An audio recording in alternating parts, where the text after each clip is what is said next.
If you suddenly remove this hair, then you will see the energies will move in that direction.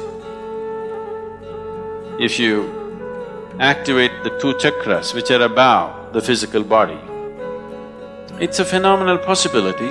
It also makes your physical body little fragile.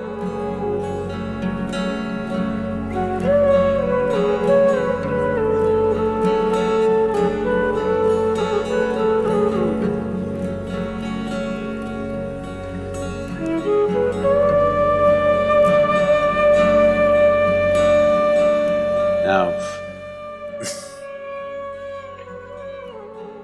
we've spoken plenty about this, but anyway, if you prune this tree today,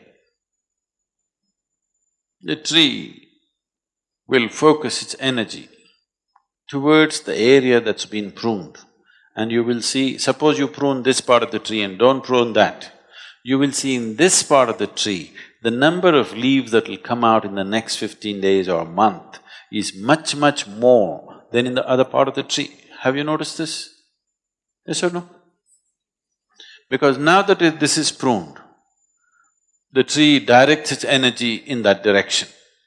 The others it will leave and direct this way because here the leaf must come back. The same happens in your body.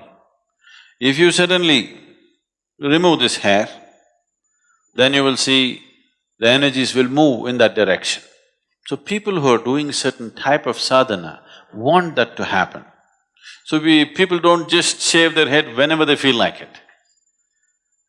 On the darkest night of the month, which is called as the Shivaratri, the 14th day of the moon's phases, one day before Amavasya, on that day they shave because on that day and the Amavasya day and the next day, when the energies are naturally, there is an upsurge of energy in the human system, we want to accelerate that a little more. So on that day it is taken off because there is sadhana attached to that. If there is no sadhana, it won't make much of a difference. Some of you may know that, particularly ladies who have never shaved their head in their life, suddenly one day if they go and shave their hair, they will become mentally imbalanced because excessive energy in that direction they are not able to handle. If already there is a small imbalance, it will exaggerate itself because there is an excess energy movement in that direction. But if it's calibrated properly and there is a necessary sadhana to support it, it works to your benefit. So a spiritual seeker, a sadhaka, who is not only seeking for his spiritual well-being, who is seeking how to become an instrument of a larger possibility, such a person wants to use every little support that is available in nature. So shaving one's head is a part of that. If there is no such sadhana, if that type of sadhana is not there, shearing off the hair has really no meaning as such. And if somebody reaches a state where his energies are really bursting out of his head, if you activate the two chakras which are above the physical body, if those two chakras become active in someone, then we will not shave. In fact, we would like to grow it and tie it up just above that so that it is protected and nurtured. If you don't have enough hair, we will use cloth. You think I'm bandaged or something? Yes, in my leg, but so, if there is not enough hair, then you have to use something else. But you will need that, otherwise there will be… Once the two chakras above the physical body are on, It's a phenomenal possibility, but it also makes your physical body little fragile. It tends to draw more than it should. And this is the reason lot of yogis die before they're 35. Because once they attain to a certain level of energy, if they don't know all the different aspects of the body, if they do not understand the mechanics of how the human system functions, if you do not understand all the tricks of the Creator, in how many ways He's made this so complex and sophisticated, because sophistication is not just to make it complicated. Sophistication means there are more possibilities than simplistic machine. This is a highly sophisticated machine, so once the energies have topped off, then it needs to be protected. If you have thick, long hair, that could be made use of. It's a natural garment.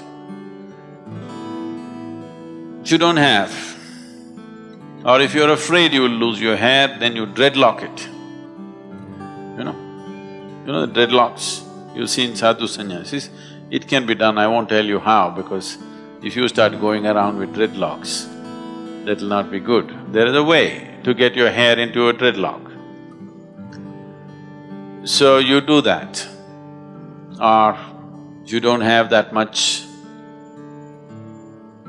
hair, then you use something else. Garment or a cloth comes in handy.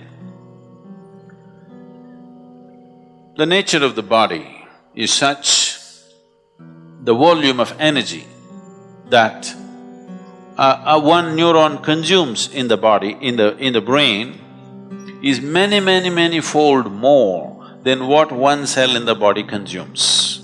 So, in terms of the physical structure, how the energy consumption is distributed. You can see this yourself. If somebody worries about something, they will lose weight. The best ways to lose weight is worry about something. You know that, isn't it? Yes or no? Because more activity means, more stressful activity in the brain means it'll consume a lot of energy and it will bring down the body's weight. So, the reason why Hatha Yoga is as important as it is simply to be able to conduct the body in such a way that your energies are well rooted in your physicality before you attempt higher possibilities. If one is not well rooted in his physicality, then higher possibilities will take you off from physicality. Taking you off from physicality means one may become less capable physically or he may leave altogether. Some of the Buddhist scriptures say,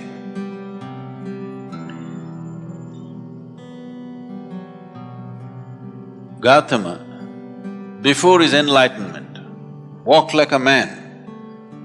After his enlightenment, he walked like a woman. What they're trying to say is, the body became less. In physically, definitely a male body is little more than a female body. So he became little less. So he lost his manly capabilities and became soft because his energy shifted to a different dimension. That's what they're trying to say.